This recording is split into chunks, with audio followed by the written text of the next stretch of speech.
Hello everyone, it's Mike Levin, Tuesday, September 15th, around 9:10 a.m. or so. I'm running a bit late to work, but no big deal. After that all-nighter I did last night, I needed to catch up on sleep, and I have. And this is the first video I'm shooting on my new Samsung Galaxy Note 5 I'm on. So I've upgraded from the 3. I skipped the 4. And I guess this marks my 2 full years on Android. And I'm finally getting over my iPhone iOS addiction. I was one of those people who was in line on the very first day. I don't know, it must have been 6 or 7 years ago now, at the AT&T store trying to beat the crowds at the Apple store, and it was still a long line, and I still have that phone. And basically every model since, I think I got every new model iPhone on the first day it was released religiously, trying to maximize my enjoyment of each platform before it got replaced. And I think only maybe one of them, like the 3GS or something, is the only one I didn't get on day one because we were on vacation. And then I completely skipped the iPhone 6 because I was on the Note 3 at the time. And finally, Apple is putting together a form factor that's starting to tempt me. The 6 Plus or whatever it is these days, whatever's going to replace the big Model 6. I don't even know the model numbers anymore. And they finally came out with a stylus, a Apple Pencil, which looks awesome, but guess what? It's not on the phablet form factor.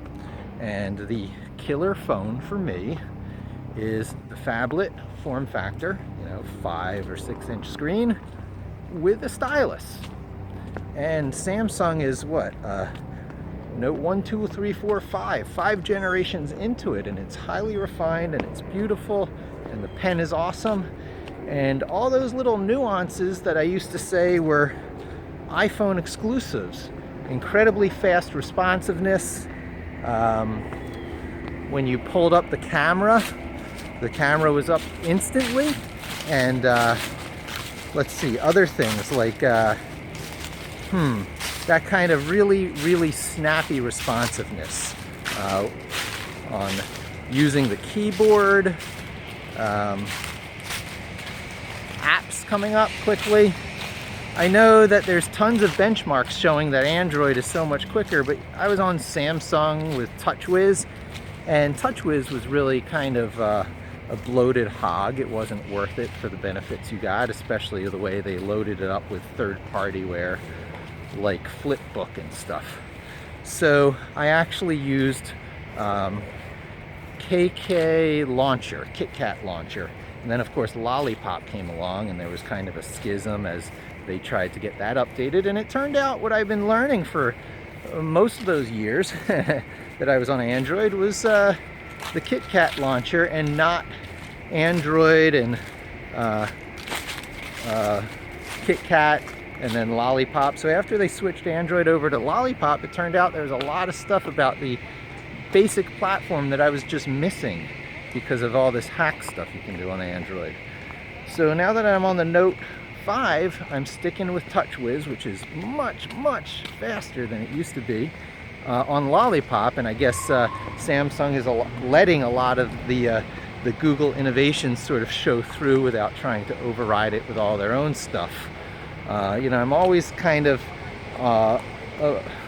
conceptually a purist about Android. I would love to be on the Google spec phones, so that I'm on pure Android the way it's supposed to be without all the vendor stuff. But in this one case, Samsung's S Pen is just worth it. And you got to kind of stay on TouchWiz for S Pen to get all the little special OS hooks and features that come with it, like automatically starting a note when you pull the pen out. So that's pretty much it. Hope this video is of a decent quality. It's certainly every bit as easy to do these selfie videos on this phone as it was on the Note 3 maybe even a little easier because it's got a slightly narrower form factor, surprisingly. The screen seems just as big, but they went with slightly more phone-like and slightly less phablet-like. And it's gonna take maybe a little getting used to. It takes away a little of that extra special phablet feeling the Notes had, I think, since the 1. But it's a beautiful phone. Great display, super snappy, and I guess that's about it. Getting to my subway entrance. Thanks for joining me. Hope to talk to you soon, and don't forget to subscribe.